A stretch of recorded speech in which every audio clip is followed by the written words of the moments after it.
اعوذ باللہ من الشیطان اللعین الرجیم بسم اللہ الرحمن الرحیم رب اشرح لی صدری ویسر لی امری واحلل عقدۃ من لسانی یفقہوا قولی اللہم صلی علی محمد وآل محمد۔ صاحبان ایمان، مومنین و مومنات، رسول اللہ صلی اللہ علیہ وآلہ وسلم کا یہ باعظمت مہینہ شعبان المعظم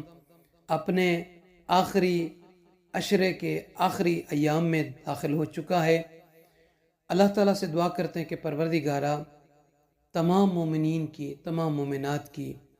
دعاؤں کو، روزوں کو، اور جو بھی تیرا قرب حاصل کرنے کے انہوں نے اعمال انجام دیے انہیں منظور اور مقبول فرما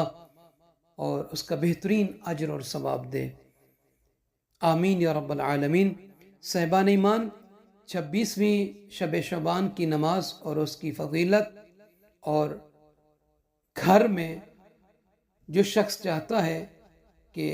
رزق وسیع ہو اس کے اور اس کا گھر اہل آسمان کو چمکتا ہوا دکھائی دے،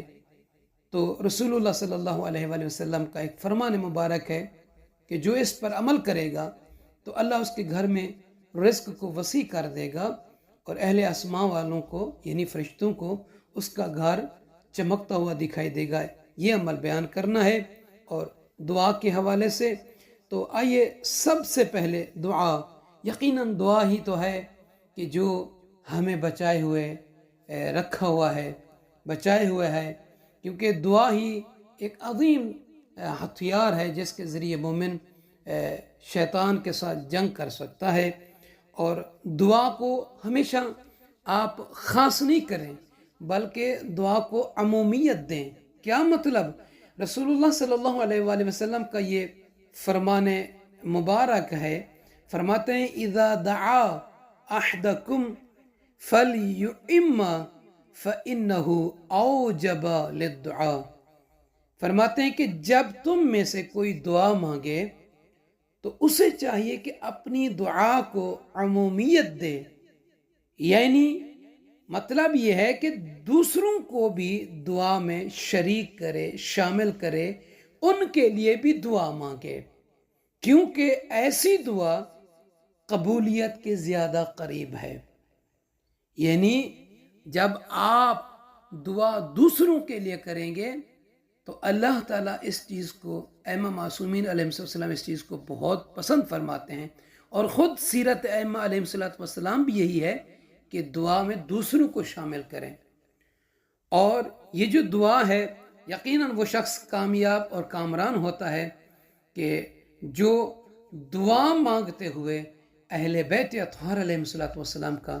وسیلہ اختیار کرتا ہے۔ سرکار امام محمد باقر علیہ السلام کا فرمان ملتا ہے اس دعا کے حوالے سے کہ من دعا اللہ بنا افلح، کہ جو شخص، جو بندہ، جو کنیز ہم اہل بیت علیہ السلام کا واسطہ دے کر دعا کرے تو وہ شخص کامیاب و کامران ہے۔ یعنی مطلب یہ ہے کہ اہل بیت اطہار علیہ السلام کے ساتھ جب دعا مانگی جاتی ہے تو اللہ اس دعا پر مہر استجابت لگا دیتا ہے، وہ دعا مستجاب ہوتی ہے، وہ دعا اللہ کی بارگاہ میں منظور اور مقبول ہوتی ہے۔ تو سرکار ختمی مرتبت حضرت محمد مصطفیٰ صلی اللہ علیہ وآلہ وسلم کا ایک فرمان مبارک ہے کہ گھر میں وسعت رزق کے حوالے سے کہ فرماتے ہیں کہ وہ گھر کے جس میں کثرت سے قرآن پڑھا جاتا ہے، آگے آ رہا ہے نا ماہ رمضان، یقیناً قرآن کی بہار کا مہینہ ہے، قرآن کے نزول کا مہینہ ہے، قرآن کی تلاوت کا مہینہ ہے، قرآن سے لاؤ لگانے کا مہینہ ہے، قرآن سے فوائد اٹھانے کا مہینہ ہے۔ تو اس مہینے میں یعنی ماہ رمضان المبارک میں کثرت کے ساتھ آپ قرآن کی تلاوت کیجئے گا،